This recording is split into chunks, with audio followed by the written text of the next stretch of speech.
आज के इस वीडियो में हम लोग देखेंगे कि इंडियन इकोनॉमी वाला पार्ट को बीपीएससी 67 प्रीलिम्स के लिए कैसे कवर कर सकते हैं लुसेंट की बुक से। लेकिन सबसे पहले मैं बता दूं कि बीपीएससी प्रीलिम्स में ना इंडियन इकोनॉमी वाला पार्ट को आप नेगलेक्ट भी कर सकते हैं अगर आपके पास समय नहीं है तो। क्यों? क्योंकि मैक्सिमम पार्ट जो है इसके करंट अफेयर से कवर हो जाया करते हैं और इसके अलावा सिर्फ लुसेंट की बुक से पंचवर्षीय योजना वाला पार्ट है और कुछ बेसिक कॉन्सेप्ट को आप देख सकते हैं। और इस वीडियो में मैं यही बताने वाला हूं कि लुसेंट की जो बुक है उससे आप जो है कौन कौन सी चीज़ों को पढ़ सकते हैं, छांट सकते हैं। और जिनके पास समय की कमी है मैं एक बार फिर से बता दूं कि उनको लुसेंट पढ़ने की भी ज़रूरत नहीं है। पंचवर्षीय योजना थोड़ा पढ़ लीजिएगा, इकोनॉमिक सर्वे इंडिया का आता है, समरी को देख लीजिएगा, उसी से काम हो जाएगा। बाकी करंट अफेयर से कवर हो जाते हैं। ज़्यादा क्वेश्चन पूछे जाते हैं इकोनॉमी वाले पार्ट से, तकरीबन 10 से 15 क्वेश्चन रहेंगे, उसमें भी बिहार का भी कुछ घुसाया हुआ रहेगा। तो करंट अफेयर से जनरली वो कवर हो जाते करते हैं। तो करंट अफेयर पढ़ेंगे तो भी ये पार्ट आपका कवर हो जाएगा, उतना ज़्यादा ध्यान देने की ज़रूरत इस पर है नहीं।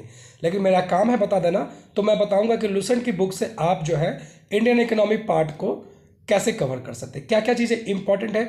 और जिनके पास टाइम है उनको तो ये पढ़ना ही चाहिए और वो पढ़ भी रहे होंगे, बस उनके लिए चीज़ें मैं थोड़ी सी हाईलाइट कर देता हूँ इस वीडियो में, ठीक है। तो ये चीज़ है, तो मेनली ये डायनेमिक पोर्शन है, लेकिन इसके भी कुछ स्टैटिक पार्ट है जो कि लुसेंट से हमको देखना ही चाहिए, तो उसी को आज हम कवर करते हैं। तो देखिए सबसे पहला जो पेज है ना, तो मेरे पास जो मैंने पीडीएफ डाउनलोड की है ना उसमें पुरानी वाली लुसेंट है, तो इसमें कई सारी चीज़ें दी गई हैं, लेकिन चूंकि ये करेंट है, चेंज होते रहता है, तो इसीलिए यहाँ से पढ़ करके थोड़ा सा आप इंटरनेट पर सर्च कर लीजिएगा। जैसे कि यहाँ पर एक लाइन लिखा हुआ है कि कुल कार्यशील जनसंख्या का लगभग 52% आज भी कृषि में लगा हुआ है। तो ये 52% है ना, कुछ जरूर घटा होगा समय के साथ में, है ना।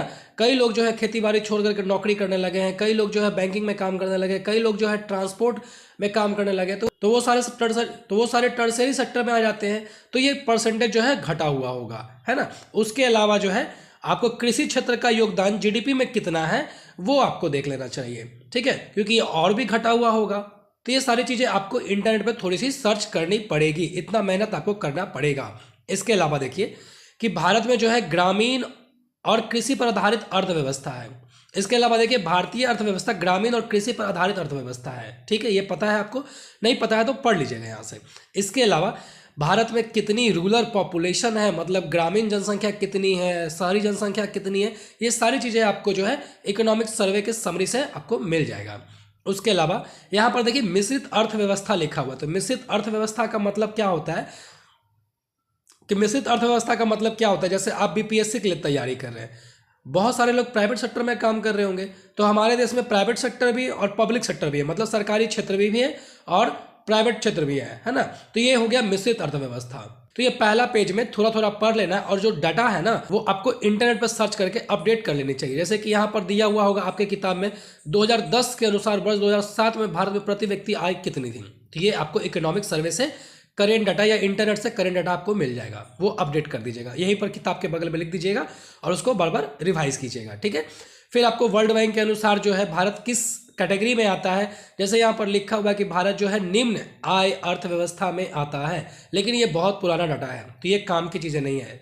अगर आपके पास अपडेटेड वर्जन है लुसेंट का तो कोई दिक्कत नहीं है, फिर भी अगर वहाँ पर आपको दिखता है साल 2007 के अनुसार, है ना, तो इंटरनेट पर सर्च करके उसको देख लेना है, भारत की प्रति व्यक्ति आय कितनी है, ये सब चीज़ें वहाँ से थोड़ी बहुत देख लेनी है। तो पहला चैप्टर में ऐसा ही करना है। अब देखिए राष्ट्रीय आय, राष्ट्रीय आय में जो है ना, ये राष्ट्रीय आय थोड़ा सा इंपॉर्टेंट है, तो इसमें क्या है ना, हिस्ट्री की कुछ बातें लिखी गई जो कि बीपीएससी पूछ देती है कभी कभी।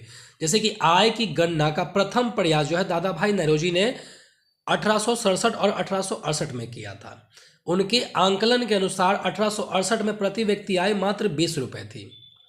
फिर एफ सिराज करके ने भी ऐसा प्रयास किया था और उनके अनुसार प्रति व्यक्ति आय कितनी थी, 49 रुपये थी। तो ये जो लाइन है ना वो इंपॉर्टेंट है आपका, ठीक है।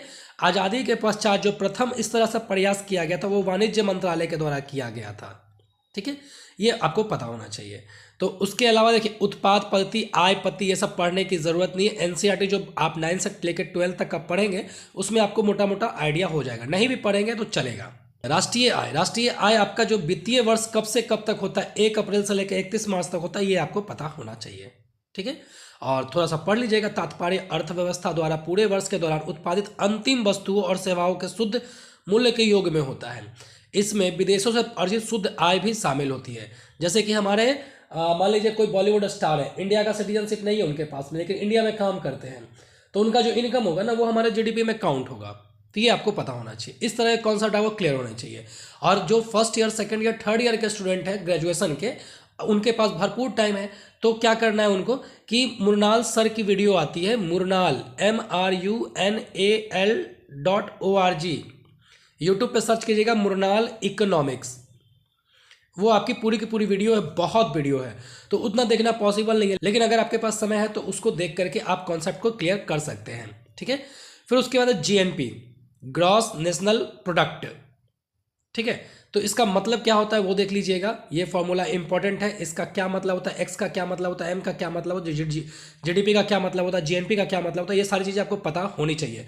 और इसको जब आप NCERT से थोड़ा कॉन्सेप्ट क्लियर करेंगे ना तो आपको आसान लगेगा ये चीज़ पढ़ने में। ठीक है, फिर यहाँ पर देखिए NNP GNP माइनस मूल्यह्रास, डिप्रेसिएशन। डिप्रेसिएशन क्या होता है, तो ये डिप्रेसिएशन आप जब NCERT पढ़ेंगे तो चीज़ें क्लियर हो जाएंगी। वैसे मैं थोड़ा बताता हूँ। जैसे आप मान लीजिए एक टीवी खरीदते हैं, तो टीवी समय के दर समय पुराना होगा, और जब आप 5 साल के बाद टीवी को बेचेंगे तो क्या जिस मूल्य पे आप खरीदे थे उसी मूल्य पे आप बेच पाइएगा? नहीं बेच पाइएगा। तो इसका जो मूल्यह्रास हुआ ना, मतलब जो पैसे में कमी आई ना बेचने में, उसी को बोला था डिप्रेसिएशन। तो ये डिप्रेसिएशन होता है। ठीक है, ये सारी चीज़ें जो कॉन्सेप्ट है पहले पेज की, इसको थोड़ा सा आप देख लीजिएगा। व्यक्तिगत आय कैसे कैलकुलेट होता है, बहुत सारा चीज़ है, फॉर्मूला को याद करने की ज़रूरत नहीं है। ठीक है, आप NCERT से थोड़ा थोड़ा देख लीजिएगा या वीडियो कहीं पर देख लीजिएगा, उससे आपको पता चल जाएगा। अब है आर्थिक आयोजन, मतलब कि इकोनॉमिक प्लानिंग। तो इकोनॉमिक प्लानिंग क्या होता है, जैसे कि हमारे देश में पंचवर्षीय योजना थी, है ना।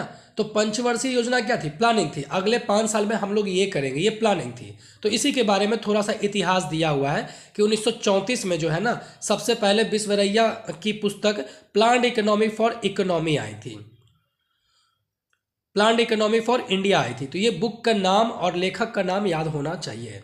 ठीक है, उसका 38 में जो है अखिल भारतीय कांग्रेस ने ऐसी मांग की थी, और 1944 में जो है ना कुछ उद्योगपतियों ने बंबई योजना लॉन्च की थी। बंबई योजना कब आई थी, 1944 में, ये पता होना चाहिए आपको। उसके अलावा स्वतंत्रता पश्चात सन 1947 में पंडित नेहरू की अध्यक्षता में आर्थिक नियोजन समिति गठित हुई थी। तो आर्थिक नियोजन समिति स्वतंत्रता पश्चात कब गठित हुआ, तो ये आपको याद होना चाहिए। ठीक है, और योजना जो आयोग था हमारा, उसकी स्थापना कब हुई थी, ये आपको पता होना चाहिए। ठीक है, भारत की पहली पंचवर्षीय योजना 1 अप्रैल 1951 से शुरू हुई थी, ये आपको पता होना चाहिए। योजना आयोग का गठन कब हुआ था, 15 मार्च 1950, ये आपको याद होना चाहिए। हालांकि योजना आयोग अभी खत्म हो चुका है, नीति आयोग आ गई है अभी, लेकिन ये पता होना चाहिए आपको।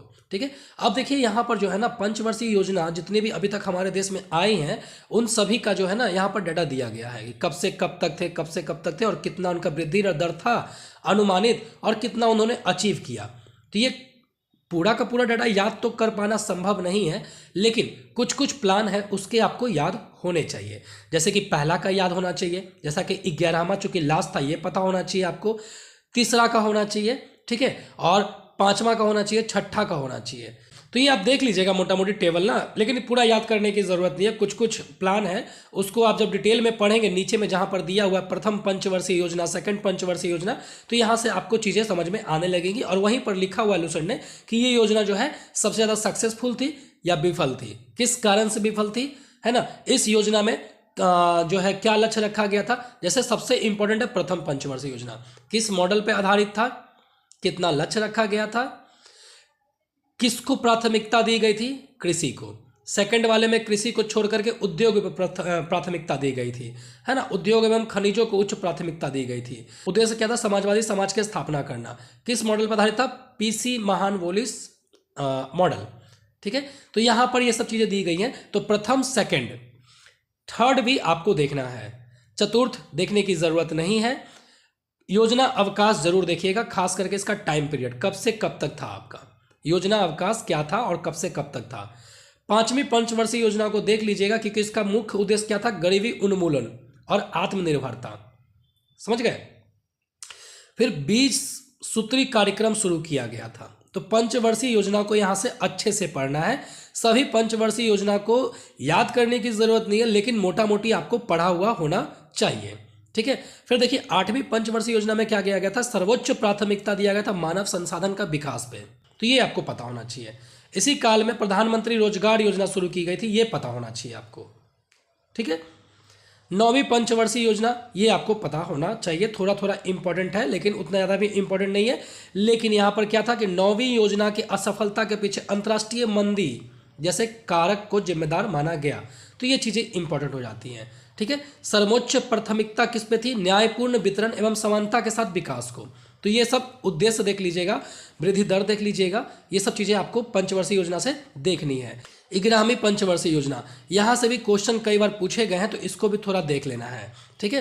कि कुल प्रजनन दर जो था वो 2.1 तक नीचे लाना था इसका दर, इसका लक्ष्य, तो ये सब चीज़ें यहाँ से पढ़ लेना है। 2007 से लेकर 12 तक था, इसको जो है ना आप थोड़ा अच्छे से देखिएगा, समझ गए, क्योंकि ये खत्म होने से पहले का है, तो इसको अच्छी से तरह से देखना है कि इसमें जो है कि 7 वर्ष से अधिक आयु वर्ग में साक्षरता दर को बढ़ाने का कितना लक्ष्य रखा गया था, ठीक है। रोजगार पर 70 मिलियन नए अवसर सृजित करना था, ये सारे क्वेश्चन पूछे जा सकते हैं क्योंकि खत्म होने से पहले का था। लिंग अंतराल को कितना कम करना था, साक्षरता दर को कम से कम 75% के स्तर पर लाना था, कुल प्रजनन दर का जो लक्ष्य था वो 2.1 तक लाना था, तो ये सब चीज़ें यहाँ पर इंपॉर्टेंट हो जाती है। अब देखिए ये बॉक्स जो है गरीबी तथा बेरोजगारी से संबंधित योजनाएं उनके प्रारंभ वर्ष, तो इसमें जो है मनरेगा देख लीजिएगा, मनरेगा इंपॉर्टेंट है, मनरेगा के बारे में अलग से बॉक्स भी बनाया गया है। बाकी जो है यहाँ से कुछ कुछ योजनाएं जो हैं मैं बता देता हूँ, जैसे कि अन्नपूर्णा योजना है, ठीक है। फिर उसके बाद स्वर्ण जयंती ग्राम स्वराज रोजगार योजना है, प्रधानमंत्री रोजगार योजना है, इंदिरा आवास योजना है, ये सब काफ़ी फेमस है जो कि आज भी चल रहे हैं, तो इन सब चीज़ को देख लेना है। इस कॉलम में मनरेगा के बारे में लिखा हुआ है, राष्ट्रीय ग्रामीण रोजगार गारंटी अधिनियम, इसको अच्छे से पढ़ना है। महात्मा वर्ड इसमें कब जोड़ा, महात्मा गांधी वर्ड कब जोड़ा गया, कब लागू किया गया, कहाँ से लागू किया गया, क्या होता है इसमें, 100 दिन का रोजगार मिलता है तो भैया उसमें जो है महिलाओं की भागीदारी कितनी होती है, नहीं रोजगार मिलेगा या कितने दिनों के बाद बेरोजगारी भत्ता मिलेगा, ये सारी चीज़ें आपको यहाँ से देखनी पड़ेगी। अब है कि भारतीय आयोजना से संबंधित अन्य महत्वपूर्ण तथ्य, इसको थोड़ा देख लीजिएगा कि गरीबी का हमारे देश में जो है कैसे आंकलन होता है। जैसे हमारे देश में जो ना गरीबी का जो आंकलन होता है वो पैसों से नहीं होता है, वो खाना से होता है, कि प्रतिदिन अगर 2400 कैलोरी मिल रही है ग्रामीण क्षेत्र में और शहरी क्षेत्र में 2100 कैलोरी मिल रही है, तो वो भैया गरीब के कैटेगरी में नहीं आता है। देश की प्रथम पंचवर्षीय योजना हेराल्ड डोवल मॉडल पर आधारित थी, ठीक है। तो ये सब चीज़ें यहाँ से थोड़ा थोड़ा देख लेना है। नई आर्थिक नीति, नई आर्थिक नीति जो है थोड़ा पुराना हो गया, कब लॉन्च किया गया था ये देख लीजिएगा, किस पंचवर्षीय योजना में लॉन्च किया गया था ये देख लीजिएगा, इनको लॉन्च करने का क्या कारण था ये थोड़ा देख लीजिएगा, ठीक है। और क्या क्या इसके मेन कदम थे, तो 4 मेन कदम उठाए गए थे यहाँ से, ये देख लीजिएगा क्या क्या था। सार्वजनिक व्यय को सख्ती से नियंत्रण करना, कर एवं कर विभिन्न राज्यों को बढ़ाना, केंद्र राज्य सरकारों पर राजकोषीय अनुशासन लागू करना और अनुदान राशि में कटौती करना, जैसे अभी गैस का जो सब्सिडी है वो कम कर दिया गया ना सरकार के द्वारा, तो ये सब चीज़ें स्टेप पे थी नई आर्थिक नीति के अनुसार में, तो इसी को फॉलो कर रही है हमारी भारतीय सरकार, ठीक है। बाकी इसमें बहुत ज़्यादा पढ़ने की जरूरत नहीं है। नई आर्थिक नीति कब लागू की गई थी ये पढ़ लीजिएगा, क्या कारण थे, क्या इसमें लक्ष्य किया गया था, क्या इसके उद्देश्य थे, ये सब चीज़ें यहाँ से थोड़ा सा पढ़ना है, समझ गए। भारतीय वित्त व्यवस्था पीटी के लिए इंपॉर्टेंट नहीं है, लेकिन थोड़ा थोड़ा जान लीजिए वित्त व्यवस्था क्या होता है। वित्त व्यवस्था उसमें होता है जिसमें व्यक्ति, वित्तीय संस्था, बैंक, औद्योगिक कंपनी, सरकार द्वारा वित्त की मांग होती है, चाहे कर्जा ले करके या फिर जो है कमा करके, ठीक है। तो किसी तरह से तो जो हमारी भारतीय वित्त व्यवस्था उसको 2 भागों में बांटा गया है, भारतीय मुद्रा बाजार, भारतीय पूंजी बाजार, ठीक है। अब मुद्रा बाजार में क्या क्या आता है, 3 भागों में विभक्त किया गया। असंगठित क्षेत्र जैसे ठेला और रिक्शा वाला ये सब चलाता है जो जिसको कि किसी तरह का लाभ नहीं मिलता है। संगठित क्षेत्र मतलब बीपीएससी में आप अगर नौकरी कीजिएगा तो आपको प्रॉपर लाभ मिलेगा, छुट्टी मिलेगी, ये सब मिलेगा, तो ये सब संगठित क्षेत्र में आता है। मुद्रा बाजार मतलब जहाँ से कर्जा उठाया जाता है, ठीक है। तो जहाँ से सरकार कर्जा उठाती है, बैंक कर्जा उठाती है, टाटा को और चाहिए कर्जा, रिलायंस को चाहिए कर्जा, तो वहाँ से उठाती है। तो ये सब चीज़ें आपको पढ़नी पड़ेगी, यहाँ से थोड़ा थोड़ा देख लेना है, ज़्यादा ध्यान देने की जरूरत इसमें नहीं है। अब देखिए यहाँ पर कुछ तथ्य लिखे गए, bank rate, repo rate, reverse repo rate और बचत बैंक दर क्या होता है ये आपको पता होना चाहिए, ठीक है। बैंक दर मतलब उससे नीचे बैंक लोन नहीं दे सकती है। रेपो दर मतलब जहाँ से रिजर्व बैंक से कोई बैंक जो है वो कर्जा लेता है, ठीक है। और रिवर्स रेपो दर जहाँ से जो है रिजर्व बैंक बैंकों से कर्जा लेती है, तो ये सब रेट होता है, ठीक है। भारतीय पूंजी बाजार में पूंजी के स्रोत पढ़ने की जरूरत नहीं है। सेबी का मुख्यालय कहाँ है, कब स्थापना की गई थी, बस इतना ही इंपॉर्टेंट है। सेबी का काम क्या है, बस इतना ही इंपॉर्टेंट है, विशेष कुछ पढ़ने की जरूरत इसमें नहीं है। भारत के प्रमुख शेयर बाजार में देख लीजिएगा, यहाँ पर जो है देश के, दुनिया के शेयर बाजार के बारे में लिखा गया है। डो जोन्स, निक्की, मिंडेक्स, हांगकांग, सीमेक्स, टाइटम्स, ये सब। तो इन सबको देख लीजिएगा कौन कौन से देश के हैं, और नाम से ही चल जाएगा पता। जिसका नाम से नहीं चलेगा पता उसको जरूर देखिएगा। जैसे नास्दाक ये यूएसए का है, लेकिन आप अंदाजा नहीं लगा सकते हैं, ठीक है। जैसे तेन, हिंदी में लिख देगा तेन तो क्या चलेगा पता नहीं, लेकिन अंग्रेजी में देखिएगा ताइने तो ताइवान, ठीक है। कोस्पी कोरिया का होगा, अंग्रेजी में लिखेगा तो चल जाएगा पता, हिंदी में लिखेगा तो नहीं चलेगा पता, है ना। तो ये सब चीज़ें आपको थोड़ा सा देख लेना है, ये वाला बॉक्स को आपको अच्छे से। बाकी यहाँ पर जो है राष्ट्रीय शेयर बाजार एनएसई और बॉम्बे स्टॉक एक्सचेंज कब शुरुआत की गई थी, क्या था इसमें, ये आप देख लीजिएगा यहाँ से। OTCEI ये सब देखने की जरूरत नहीं है। यहाँ पर देख लीजिए ये लाइन इंपॉर्टेंट नोट करके लिखा हुआ है, विश्व का सबसे पहला संगठित शेयर बाजार 1602 में एम्स्टर्डम नीदरलैंड से शुरू किया गया था। ये लाइन इंपॉर्टेंट है आपका, ठीक है। ये सब डाटा पुराने हो गए, जरूरत नहीं है पढ़ने की, पढ़ सकते हैं, छोड़ना किसी को नहीं है, पढ़ना सभी को, एक नज़र देखना सभी को है, लेकिन कुछ चीज़ें इंपॉर्टेंट है जिसको मैं बता रहा हूँ। BSE सेंसेक्स यहाँ पर 30 प्रमुख शेयरों का प्रतिनिधित्व करता है, ये इंपॉर्टेंट है। BSE 200 यहाँ पर 200 शेयरों का प्रतिनिधित्व करता है, ये इंपॉर्टेंट है। डॉलेक्स क्या है ना, और उसके बाद जो है NSE 50 क्या है, ये इंपॉर्टेंट है आपका, ठीक है। भारतीय व्यवस्था से कुछ जुड़े महत्वपूर्ण तथ्य, इसमें सभी चीज़ें पढ़ने की जरूरत नहीं है। वित्त वर्ष 1 अप्रैल से होता है, ये आपको पता है, ठीक है। रिजर्व बैंक की स्थापना कब की गई थी, ये आपको याद होना चाहिए। 1 जनवरी 1949 को इसका राष्ट्रीयकरण, नेशनलाइजेशन कर दिया गया इसको। जैसे बैंकों का नेशनलाइजेशन होता है ना, तो बैंकों को सरकारी बनाया जाता है, तो रिजर्व बैंक को सरकारी बना दिया गया था, ठीक है। रिजर्व बैंक भारत का केंद्रीय बैंक है, इसका मुख्यालय मुंबई में, ये पता होना चाहिए। 1 रुपए के नोट और सिक्के का निर्गमन छोड़ करके जो है ना, बाकी सभी नोटों का जो निर्गमन वो रिजर्व बैंक करता है। तो 1 रुपए नोट और सिक्के का निर्गमन कौन करता है, वित्त मंत्रालय करता है, ये आपको पता होना चाहिए, ठीक है। ये डाटा जो है पूर्ण रूप से पहला भारतीय बैंक कौन था, ठीक है। 1921 में 3 प्रमुख प्रेसिडेंसी में इनको भारतीय इंपीरियल बैंक बनाए गए, जो कि वर्तमान में स्टेट बैंक ऑफ इंडिया है ना। इसके कितने सहायक बैंक है, यहाँ पर 6 लिखे हुए, आप अपडेटेड देख लीजिएगा वहाँ से, इंटरनेट आप अपडेट करके देख लीजिएगा इंटरनेट से कितने सहायक बैंक हैं यहाँ पर, ठीक है। मुझे नहीं लगता है भारतीय महिला बैंक को यहाँ पर मिला दिया गया था, और सभी सरकारी बैंकों को और सभी सहायक बैंकों को भी मिला दिया गया था, जहाँ तक मुझे याद है। फिर देखिए यहाँ पर यूटीआई बैंक किसको बोलते हैं, एक्सिस बैंक को बोलते हैं, तो ये आपको पता होना चाहिए थोड़ा सा, ठीक है। ICICI बैंक हमारे देश का सबसे बड़ा प्राइवेट बैंक है, HDFC बैंक, ये सब थोड़े के बारे में देख लेना है यहाँ से अगर कुछ मिलती है तो, बाकी कुछ खास पढ़ने की जरूरत नहीं है। लेकिन यहाँ पर देखिए, यहाँ पर स्टीमर एर्नाकुलम और बेपिन के बीच चलती थी, कौन सा भाई, तो पहला तैरता ATM कोच्चि में था, देश का पहला। तो ये चीज़ जो है पढ़ने से आपको पता चल जाएगा। पहला मोबाइल बैंक कहाँ पर था, मध्य प्रदेश के खरगोन जिले में थे। तो ये चीज़ें पूछ सकती हैं, लेकिन पूछती BPSC नहीं है, क्योंकि करंट अफेयर से ही ज़्यादातर पार्ट कवर हो जाते हैं यहाँ से, ठीक है। प्रमुख वित्तीय संस्थाएं मोटा मोटी देख लीजिएगा। State bank of India, imperial bank of India था, इसका स्थापना कब हुआ था, रिजर्व बैंक का स्थापना कब हुआ था, तो नाबार्ड का स्थापना कब हुआ था, ये सब चीज़ें आपको यहाँ से देख लेनी चाहिए। नाबार्ड खास करके आप देख लीजिएगा, कई बार पूछा गया है क्वेश्चन में, नाबार्ड की स्थापना वर्ष कब है, 1982 में, है ना। सेबी का मुख्यालय कहाँ पर है, जीवन बीमा का मुख्यालय कहाँ पर है, ये सब चीज़ें आपको पता होनी चाहिए। कर के प्रकार, प्रत्यक्ष कर, अप्रत्यक्ष कर, केंद्र सरकार द्वारा लगाए जाने वाले कर, ये डाटा को आप देख लीजिएगा, इसमें कौन कौन से आते हैं। कई बार चीज़ें पूछ ली जाती है कि आय कर प्रत्यक्ष कर है कि नहीं है, बिक्री कर, स्टैंप दर, ये सब। अभी तो GST आ गया है ना, तो GST क्या है, अप्रत्यक्ष दर है, ये आपको पता होना चाहिए, ठीक है। अब देखिए, भारतीय में प्रतिभूति मुद्रण और सिक्कों का उत्पादन, नाम पढ़ लीजिएगा कहाँ पर है, बस इतना इंपॉर्टेंट है, बाकी ज़्यादा पढ़ने की ज़रूरत इसमें से नहीं है। करेंसी नोट प्रेस कहाँ पर है, नासिक में है, महाराष्ट्र में है, ठीक है। सिक्योरिटी प्रिंटिंग प्रेस कहाँ पर है, हैदराबाद में। इससे ज़्यादा कुछ पढ़ने की जरूरत नहीं है। सावनी कहाँ पर है, पश्चिम बंगाल में है। टकसाल को थोड़ा देख लीजिएगा, छोटा सा है। कृषि को यहाँ से कवर करने की जरूरत नहीं है, बहुत सारी चीज़ें आप कृषि करके एग्रीकल्चर, इंडियन एग्रीकल्चर UPSC कर सर्च करेंगे, वहाँ पर बहुत सारे वेबसाइट होंगे, वहाँ से समरी निकाल लीजिएगा, है ना।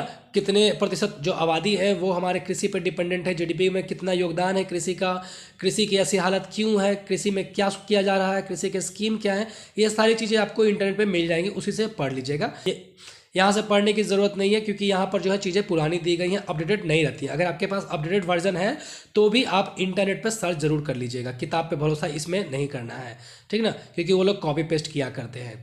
चावल का सर्वाधिक उत्पादन कौन करता है, गेहूँ का सर्वाधिक उत्पादन कौन करता है, अभी कौन है, चाय में कौन है, रबर में कौन है, ये सारी चीज़ें आप इंटरनेट से मिला करके पढ़ेंगे, इस पर भरोसा नहीं करेंगे, ठीक है।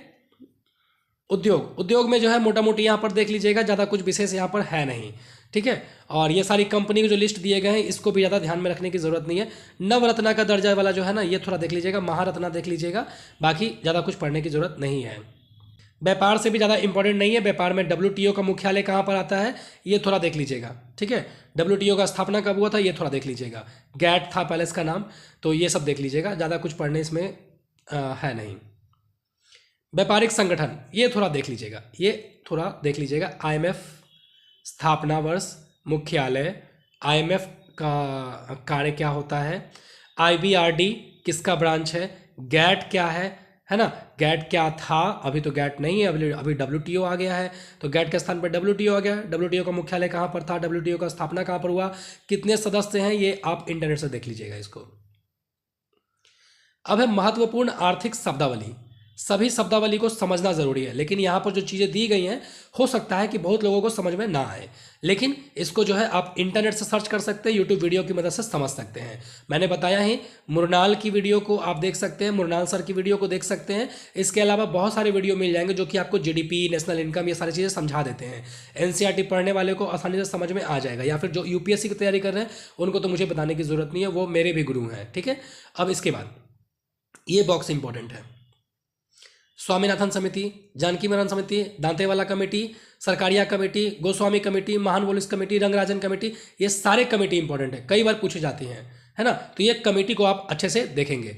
गरीबी कैसे आंकलन होता है हमारे देश में, मिश्रित अर्थव्यवस्था क्या होती है, बूम क्या होती है, बजट क्या होती है, बफर स्टॉक क्या होता है, बुल्स एंड बियर्स क्या होता है, बायर्स मार्केट क्या होता है, लेकिन ये सब उतना ज़्यादा इंपॉर्टेंट नहीं है। बेसिकली GDP क्या होता है, GNP क्या होता है, महंगाई दर क्या होती है, मुद्रास्फीति क्या होती है, ये सारी चीज़ें आपको पता होना चाहिए। फ्लोटिंग ऑफ करेंसी क्या होता है, ये पता होना चाहिए। डिमोनेटाइजेशन क्या होता है, डिफ्लेशन क्या होता है, डेफिसिट फाइनेंसिंग क्या होती है, प्राइमरी डेफिसिट क्या होती है, राजकोषीय घाटा क्या होता है, राजस्व घाटा क्या होता है, ये सारी चीज़ें आपको पता होना चाहिए। राजस्व क्या होता है, पूंजी क्या होता है, इन सब में अंतर आपको पता होना चाहिए।